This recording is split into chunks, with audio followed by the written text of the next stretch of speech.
એને ઘરડો કહેવાય, પણ જ્ઞાનથી, સમજણથી, અનુભવથી વધતો જાય એને શું કહેવાય? વૃદ્ધ. વૃદ્ધિને પામે એ વૃદ્ધ.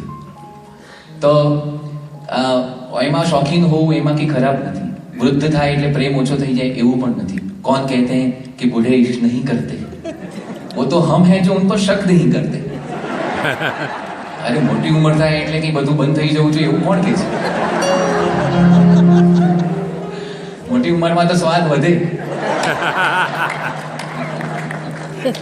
એક મુંબઈમાં 70 વર્ષના કાકા છે, બિચારાને ભગવાનની ઈચ્છાથી પરણવાનું ન થયું. અને પછી મને કહે કે તમે તો દેશ પરદેશ જાઓ છો તો મારા માટે કોઈ પાત્ર મળે તો જોજો. હવે 70 વર્ષ થઈ ગયા હતા. પછી મને કે હવે તો વિધવા એ ચાલશે. મેં કહ્યું તમે પરણી તો જાઓ, વિધવા તો ઓટોમેટિક થઈ જશે.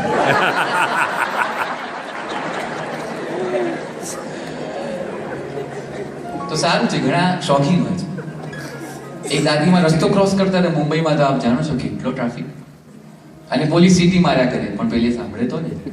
બહુ પોલીસ પછી ને રહેવાયું નહીં, અને ટ્રાફિક ખૂબ હતો. સિગ્નલ પાસે એકદમ નજીક આવી ગયા અને દાદીને કહે છે કે આપ સુન નહીં રહે, કબ से मैं सीटी बजा रहा हूँ. कि बेटा जवानी में तो एक सीटी पे रुक जाती थी.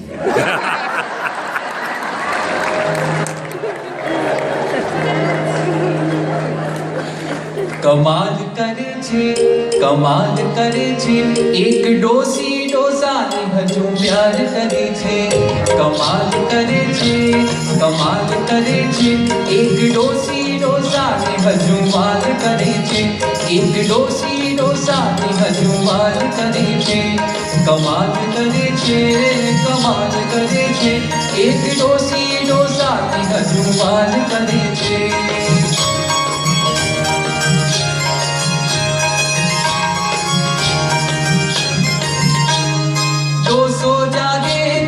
ચશ્મા આપે અને બ્રશ ઉપર પેસ્ટ ને લગાડે. ડોસો જાગે ત્યારે ચશ્મા આપે અને બ્રશ ઉપર પેસ્ટ ને લગાડે. લોકોનું કહેવું છે ડોશી તો આમ કરી ડોસાને શાને બગાડે. લોકોનું કહેવું છે ડોશી તો આમ કરી ડોસાને શાને બગાડે. મસાલા ચા અને ગરમા ગરમ નાસ્તો, હે મસાલા ચા અને ગરમા ગરમ નાસ્તો, ડોશી ડોસાનો કેવો ખ્યાલ કરે છે. કમાલ કરે છે, કમાલ કરે છે, એક ડોસી ડોસાને હજુ વાલ કરે છે. નિયમ પ્રમાણે દવા આપે છે રોજ અને રાખે છે ઝીણો ઝીણો ધ્યાન. નિયમ પ્રમાણે દવા આપે છે રોજ અને રાખે છે ઝીણો ઝીણો ધ્યાન. બંનેનો સંબંધ તો એવો રહ્યો ને જાણે તલવાર અને મ્યાન. બંનેનો સંબંધ તો એવો રહ્યો કે જાણે તલવાર અને મ્યાન. દરમિયાનમાં બંને જણ મોંઘા એકમેકને એવા ચાલ કરે છે. કમાલ કરે છે, કમાલ કરે છે, એક ડોસી ડોસાને હજુ વાલ કરે છે. કમાલ કરે છે, કમાલ કરે છે, એક ડોસી ડોસાને હજુ વાલ કરે છે.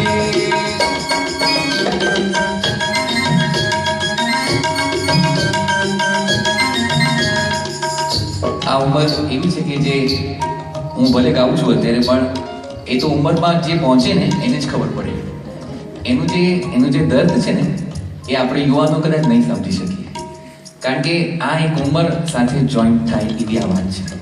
અને ખરેખર એ અવસ્થામાં અનુભવથી જ આપ બધા ઘણા બેઠા છો એટલે આ વાત ફક્ત શેર કરું છું.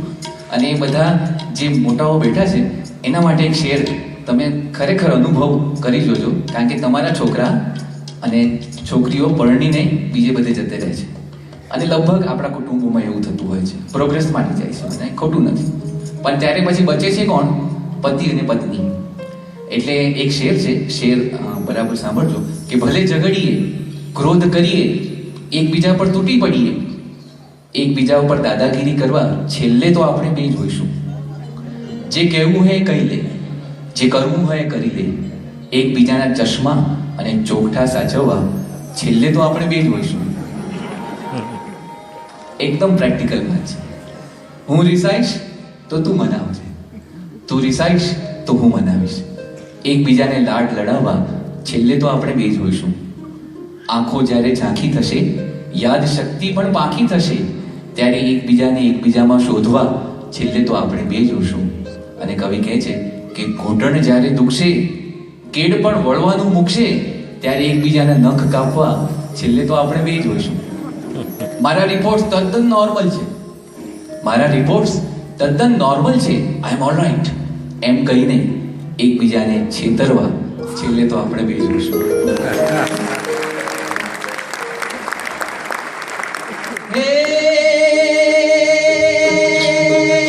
ટોસો વાંચે અને ટોશીને મોતીઓ, બંને વચ્ચે આવો પ્રેમ, લડે ઝઘડે હસીને રડે જીવન જળની જેમ વહેતું જાય. દોસ્ત જેવી દીકરીની હાજરીમાં બંને જણ